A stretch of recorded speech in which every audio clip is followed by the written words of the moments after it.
Everyone wants the perfect career, but rarely does it go that way. From AI flipping the table to a challenging job market, it's hard to know what decisions to make and what path you should follow. We're bringing together people leaders at companies of all shapes and sizes to share their perspectives, both big and small, on what paths you should follow and decisions you should make for your career. I'm Peter Zotto, founder and CEO of Trove, and this is Career Chess.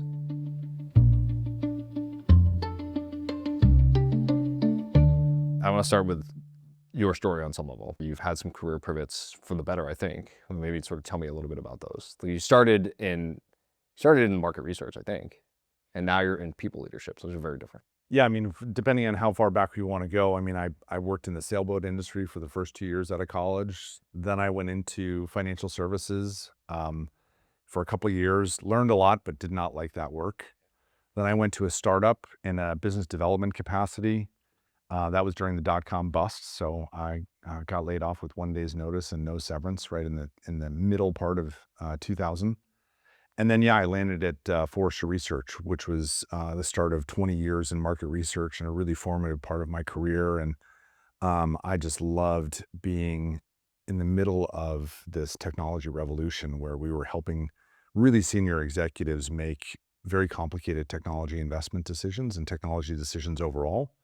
And I kind of got my mini MBA in market research because I was this younger guy, Yep. who was responsible for essentially connecting our clients with analysts to help them address their problems. And I spent about 14 years at Forrester, 3 years at Kantar, 3 years at Lux, and I was about 20 years in market research and got my MBA part-time at night when I was doing that. Yeah, just had a great 20 years, really until COVID hit, and then did some discernment. I was living on an island off the coast of Maine where I go in the summer, and really was saying to myself, what do I want to do for the next 15, 20 years of my career? What wakes me up in the morning? What gives me a purpose and a mission that I feel very strongly about? And at all of those companies, what I noticed as a team leader is that companies with amazing cultures had incredible customer experience and phenomenal business results. And companies that didn't have great employee experiences had the opposite. And it was really a barrier to success and to high-performing teams. And so I discerned that I really wanted to be in the room where it happens, the Hamilton quote or the Hamilton song, the room where it happens. But I wanted to be in the room where it happens, where I could have a very tangible impact on what work looked like for team members on a day-to-day basis, and to help mentor, coach, grow them in the service of the business objectives of a company. It happened very serendipitously. I was in a role reporting to the CFO, COO of a company and working on strategic special projects.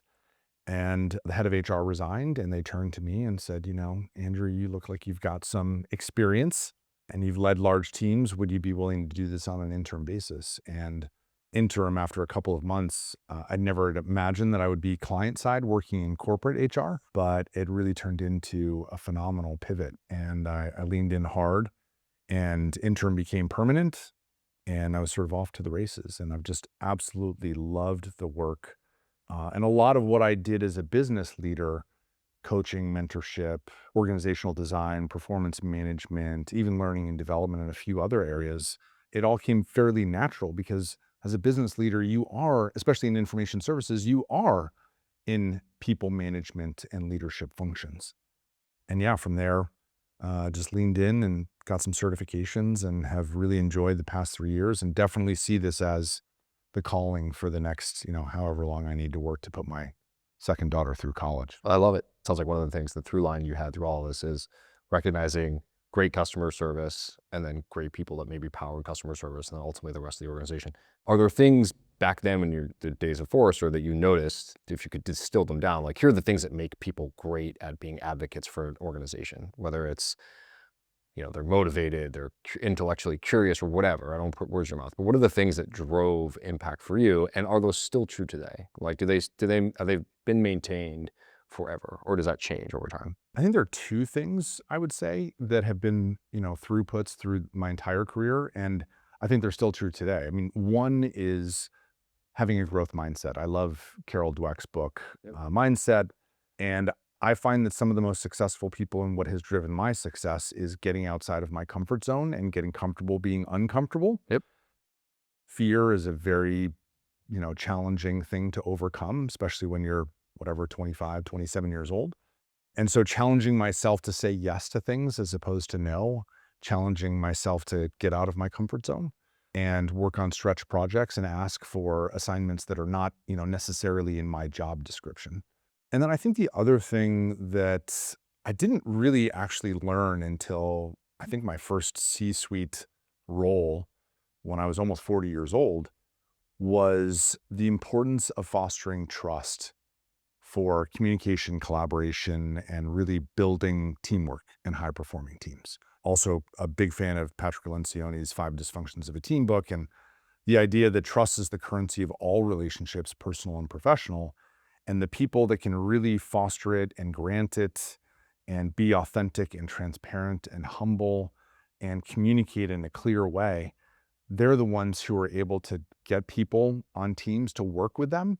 And ultimately, those are the people that are going to be super successful. I mean, of course, there are some roles where you're working as an individual behind a computer screen. You don't require that much communication, collaboration. But I think those are two things that have absolutely stood the test of time, certainly in my career. And I do see it in others inside of organizations that I've been a part of.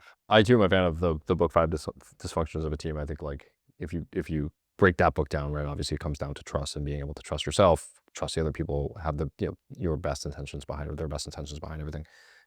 How do you get there? Like what have you seen? Because you've worked in a couple different organizations of varying sizes, right? You're most recently at a sort of classic VC-backed tech startup. How do you get to a point where there's a lot of trust? Probably the most important things are self-awareness. How do you show up as a leader? And not just how do you show up as a leader when you've had 8 hours of sleep, you've eaten really well, you've exercised, the kids are all set, everything's going well at home, etc. But how do you show up when there's a great deal of adversity and things are really tough and you're super stressed out and you're not in an optimal place? And so knowing oneself and knowing how you show up as a leader, critically important, because if you don't know yourself, you're not going to be able to really communicate with others.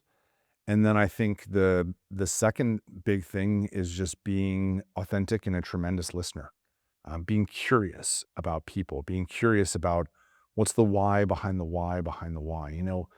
Oftentimes senior leaders will come to me and say, I'll just use a random name, like Bob is a performance problem or Betty's a performance problem. And my first question is, well, have you asked Bob or Betty what's going on? Have you asked them any smart, probing, consultative questions about their work, their home life, their work-life balance? Like what's going on for them? Have you actually set expectations and communicated with them about what their job is really about and how it fits into the larger picture? Have you given them everything that they need to be successful? And then if they're still not successful, then we should have a conversation. But if you haven't done all of those things, then why are you coming to me in HR and saying that there's a performance issue? There's a lot more to be done there. So I think that is a tremendously difficult skill to learn, especially as a sort of first time or young manager, where it's not necessarily about you as much as it is about getting the best at your team. 100%. Right? How do you get to the point where maybe somebody's not performing well, or maybe they're performing exceedingly well? Like it's not just, there's a whole bunch of things that go in that, right? And we bring ourselves to work with a bunch of context that maybe our fellow colleagues or employees don't necessarily know or don't necessarily understand, that drives maybe decisions we make or attitudes we have, both positive and negative.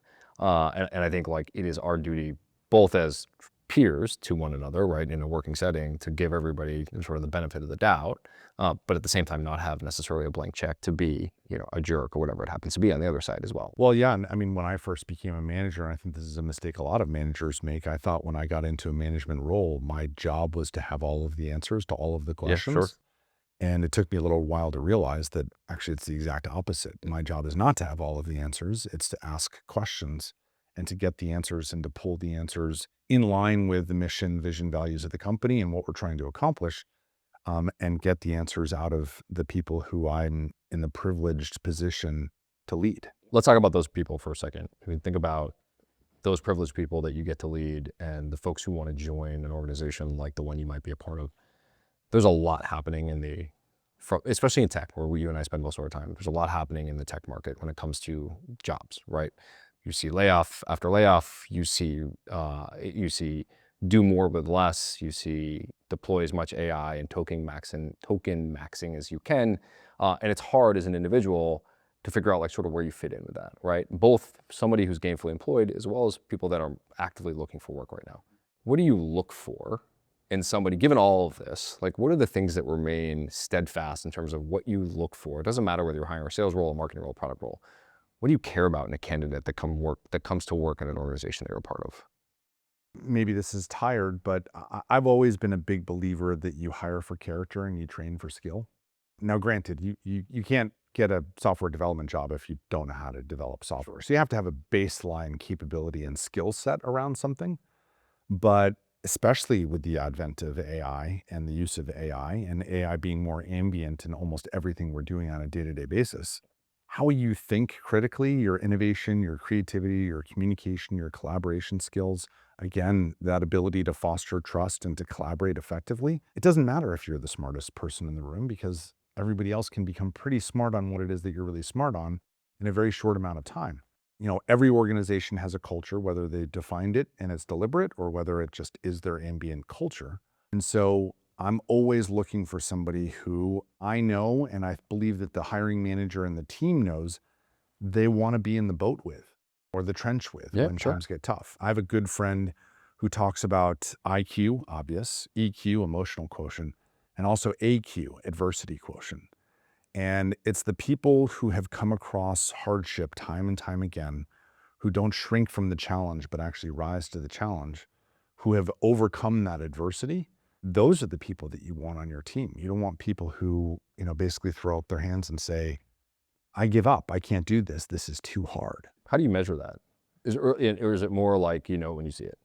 I think it's a little bit that you know it when you see it. I mean, I think it comes out in the stories that people tell, right? You have to say, I was at a company and we scaled up to 500 people, and then we had to scale down as a result of a number of different factors to something much smaller than that. Here's how we did it. Here's how we got through it. Here's what was really hard about that.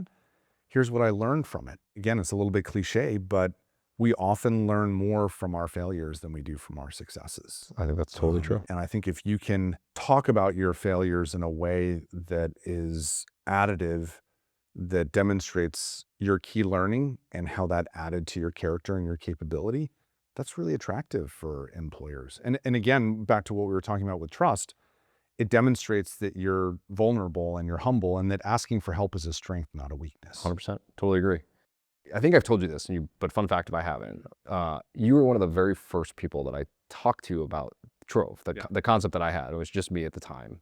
And I was just sort of kicking tires on this idea that felt like the right time in the right place, but I didn't really know how to conceptualize it beyond like, this feels like a problem we solving. You and I we don't work together officially in terms of the same company, but we are in a Slack group together. And you had posted in the Slack group, and I am paraphrasing, but this lives, by the way, in like pitch decks that I've used, that says something to the effect of, how is everybody dealing with thousands of applications that come, when a job is posted, most of which don't actually look like a human, and we, sort of 80% of them are fraudulent or whatever. Again, I'm paraphrasing here. And from there, a bunch of people replied like, oh, I have that problem too, and here's how I'm managing it, or here's how I think about it, and I have this problem times 10, whatever. I don't think that problem has gone away. In fact, I think it's probably gotten significantly worse. At some point it will get better. I'd like to think that we have a hand in that as far as Trove is concerned. Having said that, you've sat on the side of, I'm looking for great candidates and I'm getting bombarded with applications. A lot of those applications, there are people behind them, right, with good intentions. Is there a world in which there are things that people could do to stand out that they're not necessarily doing today? Or what would your advice be to those people so they don't get lumped into the, oh my God, I'm so overwhelmed, I'm not even gonna look for this role anymore. It's so interesting because the pendulum swings back and forth, Sure. right?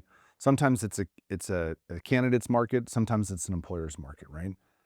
Right now, at least for the past 24 months, it has seemed like an employer's market where there are thousands of candidates, thousands of people who are assumably qualified, and we can pick anyone. And you would think that that's a really high-class problem, but the really, challenge is, as I put in that Slack post, is how do you separate the wheat from the chaff? Like, how do you get to the legitimate people that could be a good match?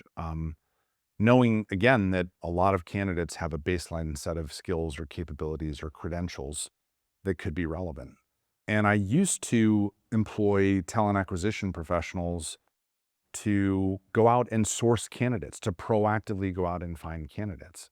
But now, as a result of AI, there's so many candidates that apply to a job. I mean, I posted a job, the last one I posted, it was 24 hours and I had over 800 applicants.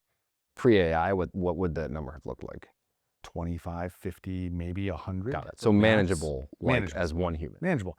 And you were sort of taking a portfolio approach, which is Sure. Yeah. some of it was coming in via, let's say, a LinkedIn ad or Indeed or et cetera. Some of it was coming in as a result of proactive sourcing efforts from your talent acquisition professional. Some of it was referrals from employees, et cetera. Networking has always been super, super important, but now it's become even more important. And unfortunately, that has the unintended detrimental impact of decreasing diversity of applicants from many different places. So if I'm in Boston, which is a very small market, especially in the tech sector, and I'm able to network into a company, I'm going to have a leg up to somebody who's just blindly applying. But that's what you have to do right now to differentiate yourself. But the other thing that I see a lot of candidates doing is they're building their own websites and portfolios. They're sending those links. You know, the other thing that I see happening as a head of people, whenever we would post a role, not only would we get 1,000 applications inside of 24 hours approximately, I would also get 50 or 100 messages on LinkedIn with everybody wanting to connect with me. Like, I'm at this company, you're the head of people at this company, would you be willing to talk to me? So people are trying to network in, but that's just noise. And it makes it really difficult for the entire C-suite, CEO, CFO, COO, chief people officer, et cetera. And again, it's making the entire process less efficient. So in many ways, I don't even want to post to job sites anymore. I literally want my team to go out there and try and find, through referrals or their own proactive efforts, candidates who have backgrounds and stories and case studies of work that they've done and impact that they've had. We've talked to some other folks on this podcast about the impact of networking has never been more apparent today than it ever has been. I always reference my father in these conversations. He always used to say to us when we were younger, life is a contact sport. You have to play it. And, same with like your net worth is your network. And, they all sort of sound similar and they're a little eye-rolly. But I will often go back to my father and I'm like, man, you were right. You nailed it. You sort of really understood what it takes. And he wasn't the only one, right? Everybody who I think has been successful probably owes their success in some part to a bunch of other people that either lifted them up or extended a hand to say, hey, let me help you network here or network there, right? And I think that is an incredibly powerful differentiator in a world now that's really ripe with the same, right? Everybody looks identical on paper because of AI. And I think in tech, it's more obvious perhaps in other markets. It's really important to figure out how to stand out, right? And can networking do that for you? Yeah, and I mean, I'm a little bit more extroverted. I have been an early adopter on technology because of being in market research and technology in Boston for a long time now, and so I'm very deliberate about nurturing my network. I belong to a lot of associations. I'm on the board of a HR focused association, but it is daunting to work a full-time job, to have a life, have kids, take care of yourself, and think about how do I, on a constant basis, even though I have a job, continue to nurture my network and continue telling my story in a way that is authentic and transparent and really representative of what I've actually done, not, braggadocious about things that I can sort of say that I've done. Yeah, totally. I want to talk about some of the messy parts. Yeah. Because I think maybe more so than other roles, finance certainly can get messy because of the dollars that's attached to it. Executive leadership, that can get messy for a whole bunch of other reasons. But the people side, really sort of the HR function that you've had to wear that hat now. Like there are, when you talk about things like RIFs, reduction in forces or layoffs or return to office mandates, a whole bunch of decisions sometimes get made and then announced to a company. And you've worked at some big companies that those announcements are made. Talk to me a little bit about how are you making those decisions in terms of what's best for not just the company, because if you think about, and you've said this in the beginning, the people are what makes the engine go. How do you optimize for their experience? And because their positive or negative experience is ultimately going to guide the positive or negative experience of a customer or the end user, whatever it happens to be. But they don't often get to see inside what makes, what makes those decisions. So when you and your team have in the past or recently made decisions like, hey, we want to have a reduction in force, which unfortunately you've had to make that decision. What are some of the things that go into that? Like, how are you thinking about that? All decisions ultimately are business decisions. And I'm always trying to make decisions that I know will be primarily right for the business, secondarily right for our clients at the business, and tertiary right for our employees. And I'm very deliberate about that. I mean, we are not making decisions only for the benefit of our employees, even though our employees are incredibly important to us, and the business doesn't work without those employees. With or without emotion, the decision ultimately is what's right for the business. What are we trying to accomplish? Who are we trying to serve? And how do we do that in a fiscally responsible way? I'm always trying to bring data and facts to the discussion and to the decision-making table where I say, look, we can make this decision and here are the implications of that decision. We can make these other decisions and here's what that will look like. I'm also part of my job, part of the CFO's job, and even the general counsel's job is to mitigate risk and to protect our executive team and our company from risk. So I'm also bringing that to the table. Like, when you're doing a reduction in force, you have to look at disparate impact analysis. You can't lay off, all of the people over the age of 50, for example, or 40, or protected classes. But ultimately, those are the worst conversations. They're incredibly difficult. It keeps me up at night. It has kept me up at night. It still keeps me up at night. You're really dealing with people's lives and livelihoods. And especially in the case of reductions in force, these are amazing people who have done incredible things for your company. And it's not personal and it's not performance based. And so I'm always trying to be as human as I possibly can be, to treat people with dignity and respect. But ultimately it comes down to, what are our growth targets? What are we trying to accomplish? What's on the horizon for the next 6, 12, 18, 24 months? And how do we make good, informed, data-driven decisions on what we need to do as a business? It's really hard to see. I've been a part of reductions in force in my career, and it's really hard even if you appreciate it or understand that at a very deep level, in the moment, it doesn't matter, right? Because to your point, it's your livelihood and your family's livelihood. And on some level, right, like everything that gets attached to that. But I think what that helps me understand is there is, for all intents and purposes, at least in the world that you've come from, and this may not always be the case, there's actual thought put behind, hey, we have to make this decision. Here's the impact it's going to have. How do we mitigate that impact as much as possible on a human level? And then how do we drive forward as an organization, right? I've had the opportunity to work with leaders who really want to take care of their team members, even as they're walking out the door, right? In terms of benefits and severance and outplacement and networking, which we were talking about earlier, right? So building, I guess, a portfolio of resumes and putting that out and saying, hey, these are great people. If you're interested in any of these people, what can I do to help them? And again, it doesn't feel good when it's happening. It doesn't, it stinks all around, right? It stinks to make the decision. It stinks to execute the decision and project manage the decision, and certainly stinks to be on the receiving end. And it also stinks to be a part of the team That stays. That stays. Sure, 100%. And anytime you change the composition of a team, the team changes, and the culture, whether you're doing it deliberately or not, changes as well. And so that's a big part of the job. It's not just the day that you do the reduction in force or the end of the month when you've hired 100 people. It's how do you manage the entire team and organization and culture deliberately afterwards to make sure that it's adhering with the behaviors that you want to see and ultimately what you're trying to accomplish. You talked about some of the people you've worked with, both in HR more recently, but also sort of earlier in your career. Are there people that have helped you, and they don't have to be directly related or you didn't have to work with them, but like I'm curious, like the leaders that you were either part of or witnessed that you think, and they can be business, they can be sports, politics, whatever. Like I'm curious who you look to as like, hey, that's a great people leader, regardless of what field they're in, because those folks are out there. Yes.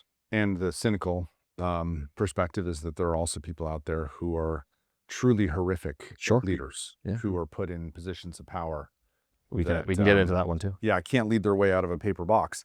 I'm blessed to have had more exposure to the former than the latter. I've worked with and for some tremendous leaders who, at the first sign of trouble, because I've gotten myself into plenty of trouble in the past, did not jump to conclusions and immediately look to make a very harsh decision, but instead had the curiosity to inquire as to what was going on and to really help diagnose what the real issues were, which had less to do with skills or capabilities or motivation or willingness and had more to do with a lack of experience or a lack of exposure or a lack of education, like those 3 E's.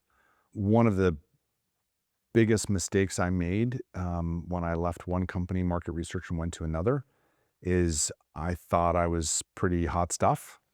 And I went into this new company and I knew what needed to get done. And in truth, it was a lot of what needed to get done. But I came in like a bull in a china shop and said, we're going to do these 5 things. And what I didn't do was I didn't respect what was already there. I didn't take the time and the effort to really learn about people and their ways of working and why they were doing what they were doing. And they just felt like I was calling their baby ugly. And so I didn't win hearts and minds. I didn't establish trust. I didn't develop relationships. The CEO who I reported to at the time recognized this because 6 months in, I wasn't making the progress that he was hoping to see and that I was hoping to see. And I was really struggling. And he hired an external consultant who's still my coach to this day. And she helped me do a lot of the things that we were talking about earlier, which is help me better understand myself as a leader and how I show up in good times and bad. Help me get to know the leadership styles and the different styles of working of other people, because I'm a bit of a perfectionist. So if you're wondering what the right way is to do something, I'd be happy to tell you what that right way is. And help me to really be a lot more curious and to spend more time on the hard work of communicating deliberately and authentically with vulnerability, instead of feeling like I had to, again, like have all of the answers and just be the figurehead for Command and control. I really think some of the best leaders are the ones who, I love this 4-box model of support versus challenge. And the best leaders, I think, are the ones who genuinely care about the people, their goals, their objectives, their career development, their exposure, their stretch assignments, what they're trying to do with their lives and careers. And they also challenge people to do the very best work of their career. So it's not that they lower their expectations. They have high expectations, but they care about the people first. Yep. And then they're challenging for good work. They're saying like, hey, we are 90% to a goal that we need to hit. That's 100%. We've got 2 weeks left. Like, we're going to bear down. We're going to get this done. Love it. If you have a dictatorial, highly autocratic leader who just says, do this or else you're going to get fired, that's very different than somebody who's supported you for the course of, let's say, a year or 2 years or whatever. And then they're asking for you to really lean in and work hard. Like, in one of those, you want to work hard. And in one of those, you're just doing it because you're afraid of getting fired. I have one more question, but I'll tell you my quick anecdote on this is I played basketball early in my career and into college. A coach that I had in AAU, and AAU is just sort of like outside of high school basketball, was a former Marine. He was tough as nails and you didn't want to piss him off, but he was the guy that everybody loved to play for because he got the best out of people and he pushed people. He was one of the guys that I remember playing in a game. If you made a mistake, he didn't take you out. He brought you over to the sideline and while the game was still being played, he would take you to the sideline and he would have a conversation with you about, hey man, you did this thing over here. There's basketball being played behind you, right? So now it's 4-on-5. You did this thing over here and this is why it resulted in a turnover, or this is why it was a bad shot, or this is why you shouldn't do that again. Get back out there. When I got to college, my college coach was the exact opposite. And what he said to me in a practice really early on in the season was, I don't care about the team. Or you guys, he said to all of us, all I care about is winning and keeping my job. And the problem with that, and look, I think there's a lot of great leaders who have achieved success, both financially and maybe from a championship perspective in sports, that lead like a dictator, right? And from the Elon Musks of the world to the Bob Knights of the world that are really, you're sort of afraid of probably pissing off because it might result in either being taken out of a game or removed from an organization. Certain individuals thrive in those environments, and that's great, good for them. But that coach whenever you made a mistake, you were out of the game. And then as soon as you got back into the game or in practice or the scrimmage, you were so worried that if you were going to make another mistake, you're going to get pulled, that you felt like you were playing with a gun to your head. That's a really different type of environment and doesn't thrive for a lot of individuals, right? So I think a lot of new managers come into being managers or people leaders and say, okay, it's my way or the highway, right? And that's a tough environment to be in. Well, and the death knell of any organization is when you lose innovation and creativity and people are unwilling to come forward with ideas because they're afraid that they're not the right ideas, right? And so if it's my way or the highway, then the only ideas that are going to be implemented are my ideas. And those are not necessarily the best ideas. Yeah, not always, no. Fear-based leadership styles will get you results in the short term, but they are not sustainable longer term. And you're probably going to churn out some of your best and highest performers who can go and work somewhere else. Like voluntary, regrettable attrition of my top performers is one of the things that I worry about the most. My last question for today, you sort of kind of already actually answered it based on this past conversation, is like, we are living in this new world, right? 2024, sort of especially in tech, ubiquitous adoption of AI, or at least an attempt to have organizations and employees within organizations adopt AI. What are they getting wrong about how to lead organizations today that may be different than leading organizations call it 2024? Yes, AI is disruptive, but at the end of the day, AI is a tool. And it is a disruptive tool, and it's disrupting perhaps more than the internet, maybe more than the printing press or the steam engine or whatever it is. But at the end of the day, it's still a tool. And I think what's so interesting is that in the past, let's say 20, 25 years, so much of technology has been about increasing productivity. I mean, you think about the email tools and Slack and calendaring and a whole bunch of other tools. It's all about efficiency, efficiency, efficiency. We're pretty darn productive, and we keep on getting more and more productive. And there's arguments about, has AI made us more or less productive? But what's missing from that entire conversation is the people and the human element of things. So great, you squeezed another 10 minutes of productivity out of me per day, or 20 minutes of productivity. What are you doing with that productivity? And I specifically think about leaders and what are leaders doing with that productivity?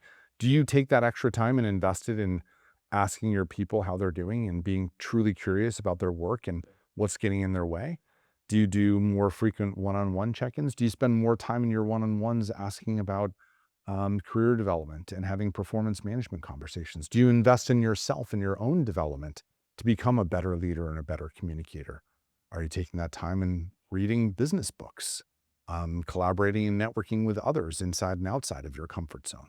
So sure, we can continue to get more and more productive, but ultimately we're missing the bigger picture. And I think that's the real shame of it is, yes, I do think we will reach a point very soon where for most jobs, AI is ambient in everything that we're doing all the time, just like the internet is ambient in everything that we're doing all the time, or our mobile devices are.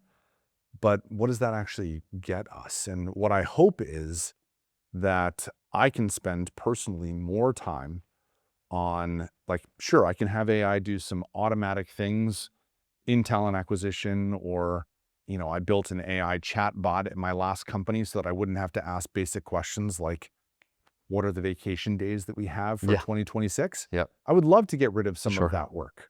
But what I hope replaces it is actually spending more time on relationships and leadership and creativity and innovation, and really helping to nurture great teamwork that leads to bigger, better, bolder ideas. This is great. You're great. We're super thoughtful. Thank you.